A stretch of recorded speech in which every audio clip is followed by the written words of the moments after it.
Hey, good afternoon, everybody. It's Mike. It is Friday. Oh, God, thank God it's Friday. Friday, February 19th. This is our weekly recap that goes out to all my members and people who follow me on YouTube and my email list. So let's talk about the markets. First off, if you want to learn more about me, please visit me at smartoptiontrading.com. Live trading alerts if you want to join us. And if you're interested in learning about trading or something, you can click on one on one trading.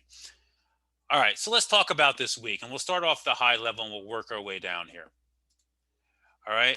So this week, nothing easy. And I really want to say this, guys. For the last 2 weeks, 9 sessions, this market is stuck in a rut. We get big selling early in the morning, then we buy everything back, and we constantly going back and forth.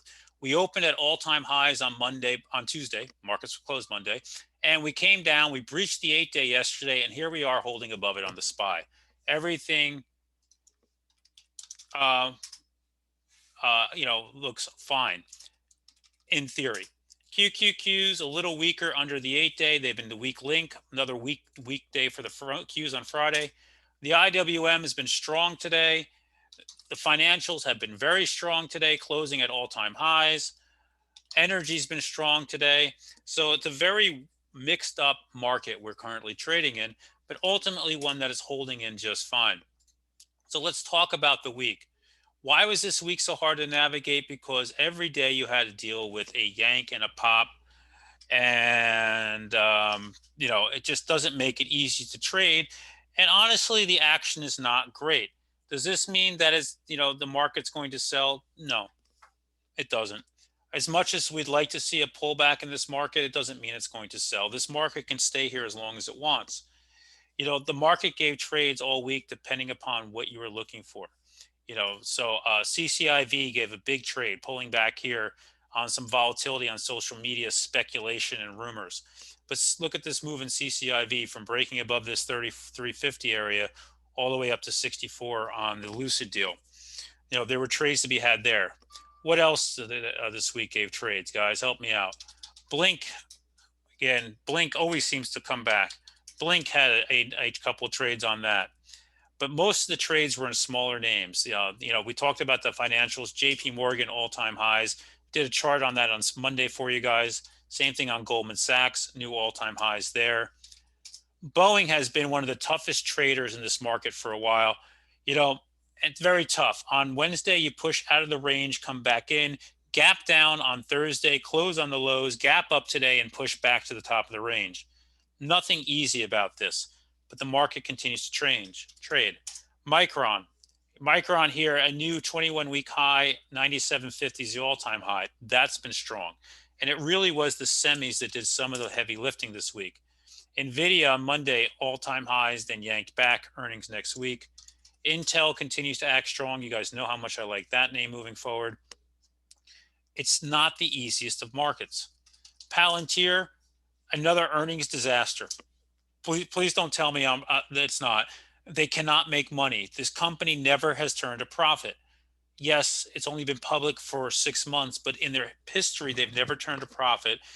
But here you have it. Yesterday, you got a bottom here. You gap up because Kathy Woods pounded the table, bought more, and you've created an island bottom, right? You gap down to it, you gap up, and now you're sitting here at a gap at 3040. Interesting name, right? There were trades to be had in that. Some days are my days, some days they aren't. Today was not my day, guys. Today I did not trade particularly well. I want to be honest with you. I took a $600 loss on DraftKings quickly when I got in trouble on the open. Traded it when it broke the opening 5 minute candle and it yanked back hard and took me out, only to go higher. Was able to get myself back green using Riot and VLDR on news that Apple's working with them to make a self driving car. So, there were things to do all week. Space gave a trade this week, but another rumor trade. This was based upon them on yesterday, rumor that they were going to do a test flight this weekend, which they are not. And overall, the market's holding in, but the action has shifted. The action has shifted out of tech. Tech's not doing great. And I got to talk about the TNX. This is the 10-year Treasury bond. The reason I need to talk about this, the yield, is because as this keeps going up, the market keeps getting more worried. This is a signal to a lot of people that the market's going to throw a tantrum and sell off. Tantrum was CNBC's word, by the way. What we know right now is we have the bond yields are rising rapidly as bond sells off.